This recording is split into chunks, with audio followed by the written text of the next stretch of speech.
ನನ್ನ ಮಗಳು first time ಈಗ ಗೋಗಲ್ನ ನುಗ್ತಾ ಇದ್ದಾಳೆ. ಹಾಂ ಸರ್ ಮೂಗಿನ ಕಡೆ ಅವಳದು. ಹಾಂ ನೀವು ಬರ್ತಾರೆ ಬರ್ತಾರೆ.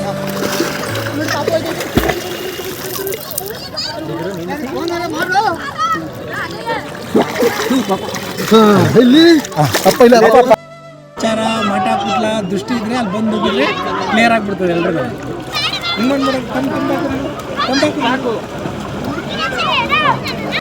ಅಲ್ಲಿ ಈಜು ಹೊಡಿತಿರೋದು ನನ್ನ ಮಗಳು ನೋಡಿ.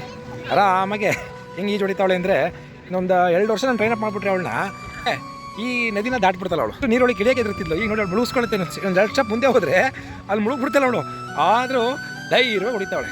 ಅಂದರೆ ಮುಟ್ಟಿದ ಮೇಲೆ ಧೈರ್ಯಂ ಸರ್ವತಂ ಸಾಧನಂ. ನಾನಂತೂ ತಲೆ ಕೆಡಿಸ್ಕೊತಿರಲಿಲ್ಲ. ನನ್ನ ಬಾಲ್ಯದಲ್ಲೂ ಹಂಗೆ ಇದೆ. ನನ್ನ ಮಗಳು ಅದೇ ಥರ ಆಟಿಟ್ಯೂಡ್ ಬಳಸಿ ನೋಡಿ. ನಾನು ಮೇಲ್ಗಡೆ ಇದ್ದೀನಿ, ಓಡಾಡ್ತಿದ್ದೀನಿ. ಅವಳು ನಿರ್ಭಯವಾಗಿ ಆಟ ಆಡ್ತಾಳೆ ನೀರೊಳಗೆ. ಒಂದೇ ಒಂದು ಚೂರು ಏನಾರು ಅಂಕು ಜಂಗುಡಿ ಯಾರೂ ಇಲ್ಲ ಅಲ್ಲಿ, ಒಬ್ಬಳೇ ಇದ್ದಾಳೆ. ಅಲ್ಲ ಮಗಳೇ, ಹಾಯ್ ಯಾಕೆ ಎಲ್ರಿಗೂ. ಮುಳುಗ್ತೀಯ ಮಗಳೇ ಒಳಗಡೆ? ಮುಳುಗ್ತೀಯಾ? ಹಾಂ ಅಷ್ಟೇ ಸಾಕು. ಈಗ ಅವಳನ್ನ ಆ್ಯಕ್ಚುಲಿ ಅವಳ ಕಡೆಯಿಂದ ಇವತ್ತು ಸಾಹಸ ಮಾಡಿಸ್ಬೇಕು ಅಂತಿದ್ದೆ. ಸಾಹಸ ನನ್ನ ಮಗಳ ಕಡೆಯಿಂದ ಒಂದು ಸಾಹಸ ನೋಡಿ ಎಷ್ಟು ಆಳ ಇದೆ.